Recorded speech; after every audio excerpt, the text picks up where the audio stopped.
Well, this report is not intended to punish, but rather course correct schools who are disproportionate in the way they discipline.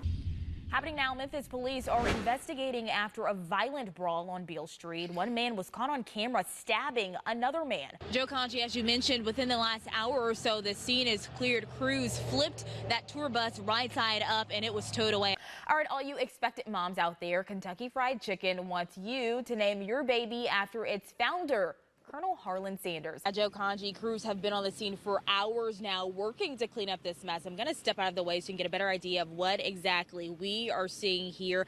I called Plunk back late this afternoon. He too told me that his Facebook page was hacked and he's working to change his password. I asked if he would ever make a comment like that. He told me no. In Jacksonville, Florida, a gaming tournament at one of the city's most popular entertainment complexes turned violent this afternoon. Police say a gunman opened fire. Media reports say 4 people were killed and at least 6 were hurt. And just minutes after that attack, police got a shots fired call here on Hunter's Glen West. You can see the crime scene tape left over on the street where police were investigating. All right, thank you, Chris. And now meteorologist Sergey Galindo is joining me now to talk about the cold temps. And Sergey, tonight certainly not the night to go without heat. I don't want you to think it's too late because we will still be out here until 6:30 tonight. If you're getting off work and you're saying, hey, I don't have time to go pick up anything, trust me, we will take your cash. We absolutely will take your cash because, you know, $1 equals 3 meals. We want to make sure that no family goes without this holiday season.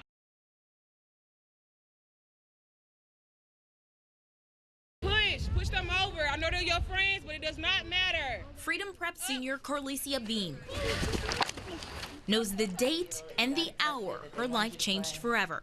I got my acceptance letter on March 28th at like 7 p.m. In just a few months, Carlicia will trade in Memphis barbecue for New England clams after receiving a full scholarship to play rugby at Dartmouth College, an Ivy League school in New Hampshire. Like I knew that was something I probably would not accomplish. Now that it's real, it's like mind blown. Especially mind-blowing because just 3 years ago, Carlicia knew nothing about rugby. Carlicia is so special, and she, for us, is just the example and the heart of what is possible. And the dream that we started with. Shane Young co-founded Memphis Inner City Rugby 7 years ago with hopes of providing expanded academic and athletic opportunities for kids in low-income communities. Good job, ladies. Keep going. Now MICR has 10 teams with 200 participants at 8 schools. Junior Erica Cathy was just honored by the Memphis Business Journal as one of 25 girls who mean business. I love them dearly. I'm gonna be really sad when Jesus. When Carlicia go off to college because What you crying for? oh my gosh, Erica, it's okay. She gonna come back and visit. Freedom Prep is preparing for a lot of goodbyes. For the 3rd year in a row, 100% of the graduating class has been accepted to 4-year colleges and universities. I would say being from Freedom Prep, we get like a lot of hard curriculum, so I feel like being able to juggle all of that work on top of playing sports is like the most important thing for us since we student athletes and we gotta like student come first. As Carlicia takes her first step toward a dream come true, she has an entire team and community rooting for her. She has a big future ahead of her, and I'm very proud of her. I can't wait to see what she does after this. Carlicia tells me she has dreams of playing professional rugby, then going to medical school to be a surgeon. She heads to Dartmouth in August for training. For Troy and Lori Booker, walking along the Edge District brings back painful memories. You can't describe it. Words don't describe it. The area is a reminder of their son, Jonathan Booker, who was an innocent bystander caught in the crossfire of a shooting last December. This surveillance video shows Jonathan walking with his friends leaving an entertainment venue that night. Moments later, you see this white Hummer drive by, and shortly after, the suspects are shooting at each other. The driver and the passenger of the Hummer, Hayden Bowen and Calvin Smith, were arrested in February and charged with reckless homicide. Police are still looking for one more shooter. There's a lot of frustrating, different moments, that you'll never get over. Stuff will never be the same, so Yeah, it's frustrating. That frustration turned into passion for Jonathan's parents, eager to find answers and cement their son's legacy in Memphis.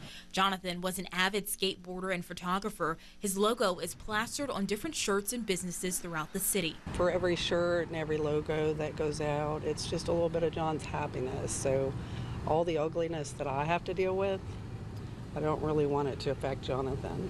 His family hopes that spreading the logo will connect the dots for someone who may know something about the suspects in that December shooting. It could happen to anybody, and you just want everybody to come together, to help out, and not let this happen, all this stuff, happen. Just spread the love. And we'd lease you in your Mercedes. Lights. We have to get to Memphis tonight. Camera. In 2 weeks, I want to hear my in the yard at 2:01. Action.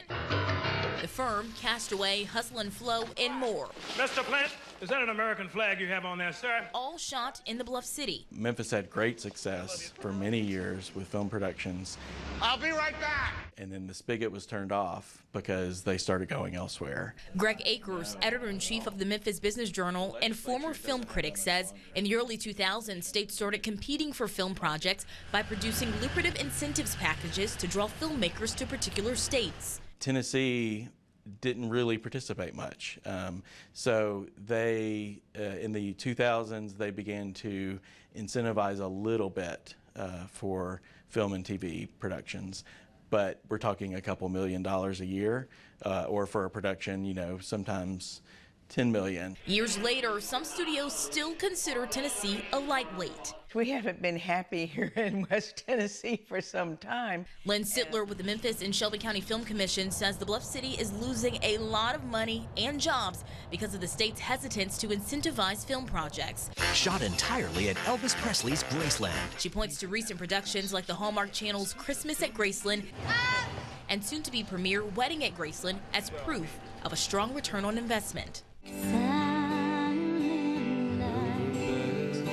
Just the premiere night of Hallmark's Christmas at Graceland was worth $7.9 million in advertising dollars. Next on the horizon, a new project picked up by NBC this week that Sittler believes would be a big win for the entire state. For Memphis, Shelby County, for Tennessee would be the goose that laid the golden egg. Bluff City Law stars Jimmy Smits as the principal attorney of a Memphis law firm tackling landmark civil rights cases.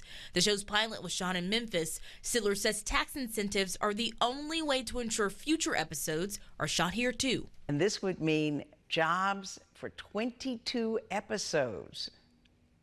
And that's just the first season. The way the incentive program is structured, for every dollar they receive in incentive money, they spend $4 in the state.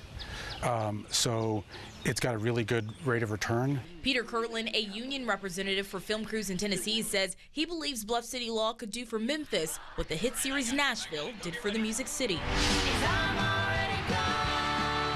When they shot the Nashville TV series here for the last 6 years, it brought hundreds of millions into the economy. It provided work for hundreds of people year-round for years. It was incredibly effective, more than paid for itself in tax revenue. Whether the show set in the Bluff City will actually be filmed in the Bluff City is still up in the air. Show producers have requested $10 million in incentives, which Sittler says would provide a $55 million return on investment per season. But legislators wrapped up the budget session without earmarking specific funds for Bluff City Law, allocating only $4 million for statewide film and TV projects. Thank you, Mr. Speaker. All in favor, vote aye. Despite support from Memphis lawmakers in both chambers. I think it would be more authentic if it was filmed in Memphis. The pilot was filmed in Memphis. The economic impact is huge, so it would be very disappointing if they were unable to make it work. A show about Memphis, Tennessee being filmed in Mississippi. A show about Memphis, Tennessee being filmed in Georgia. It's embarrassing. We haven't given up yet is the answer. Sittler's next step, an email, letter writing, and call-in campaign encouraging Governor Bill Lee to find $10 $10 million in the state budget to keep the show in Memphis. Tennessee Entertainment Commissioner Bob Raines said in a statement, Tennessee's creative class is a very unique asset which contributes a significant impact to our state's economy. My hope is that they will have the opportunity to work at home and be with their families. I do think Memphis has a chance. It's an uphill battle. It always will probably, in the foreseeable future, come down to specific projects.